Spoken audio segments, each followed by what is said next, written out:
Welcome to my video about how I do open houses. Open houses can be an essential part of the selling process. Today, I will guide you through some of the key points I use to host my open houses. First things first, I have a question. Do you like to host open houses? Do you do open houses? Let me know in the comments. Either way, I'd like to know your thoughts. Let's dive in. If you're not doing open houses, you might be missing out on some great opportunities. I'll give you some ideas why they can be important. An open house can serve multiple purposes. First is a chance to showcase this property and sell this house. Probably the most important detail is you're trying to sell the house you're in. Second, it allows you to gather valuable feedback from which you can help you go to the seller, get price adjustments or improvements on the property if, of course, the sellers or the feedback is not, let me buy this house. Additionally, this can be an opportunity to meet other sellers in the neighborhood.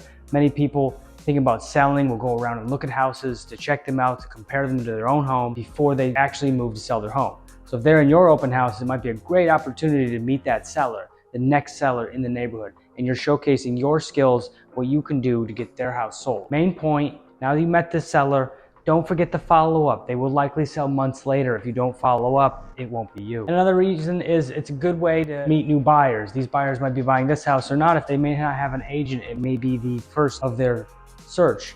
Get in there, meet them, greet them, be nice. Hopefully you can be their agent. You might be able to sell them a different house if this is not the right house for them. Now that we know the purpose of an open house and what you can do there, let's dive into my pre-open house checklist. Before the open house, there are a few important steps that you should take to get everything ready. First, let's pick a day and time that's suitable for an open house. Not every day is good, not every time is good. Look for the neighborhood, what is usual there. Some people do 2 to 5, 1 to 3, Monday, Saturday, Tuesday. What's going on in that neighborhood. Also check out the local MLS to find out when another neighbor or competing property might be listed open. Piggyback off that open house and do the same time, same day. We might get bigger traffic for both houses, get them both sold, make a friend, get it done. Next, we got to post that house on the MLS. Why? It automates everywhere. You need it everywhere. All these sites are going to help you and market for you, help your digital reach, get more people, get more eyeballs in and around your open house on the day.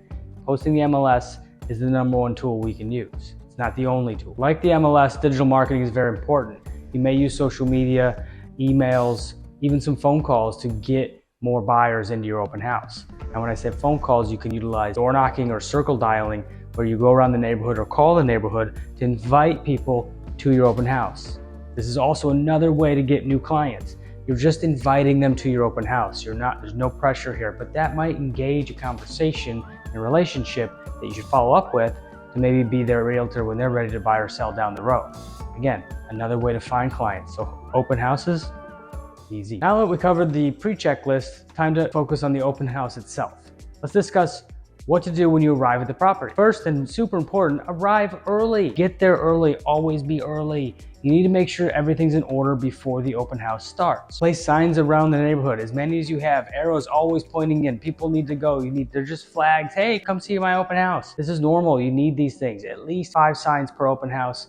And again, it may differ per your neighborhood or where you are. If you're way out in the country or downtown at a condo, you go with what you can work with. Make sure you turn on all lights and unlock all the doors. Last thing you need is someone trying to bang through a door in the back because you didn't unlock it. Is there music in the house? If there is, set it nice, but not too loud, not too aggressive, just something chill. A lot of sellers will leave it on blasting.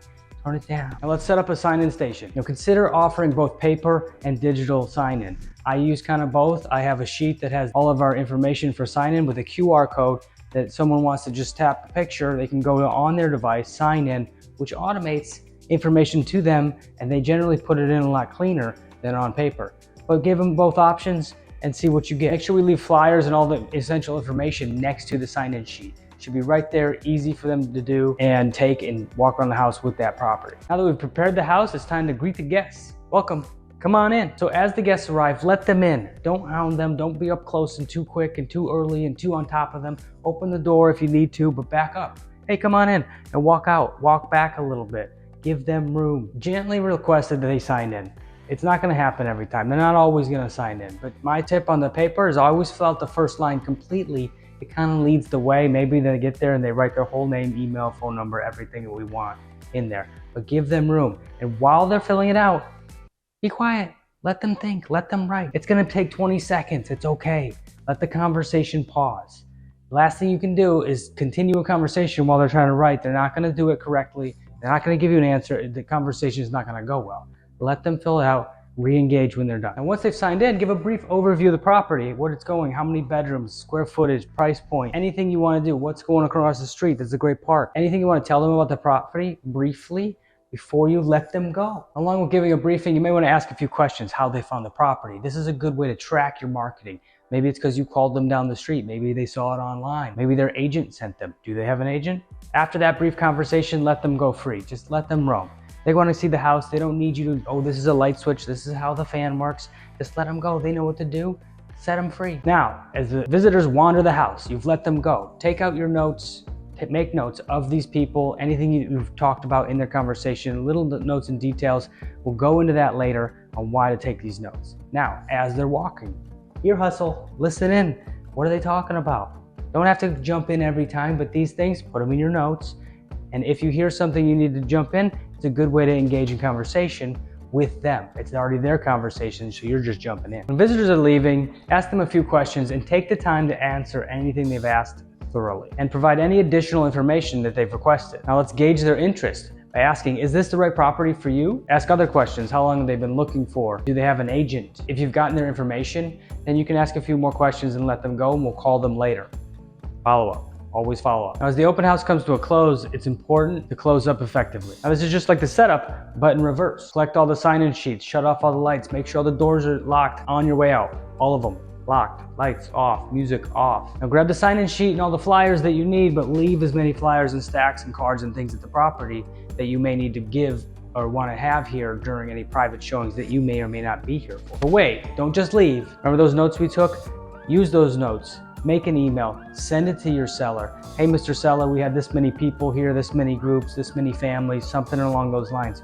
Use the information and the questions and the feedback in those conversations to create a nice templated email that you can send out that sounds great. Fluff up those feedbacks if you need to, just a little. As soon as you send that email, best practice, call that seller.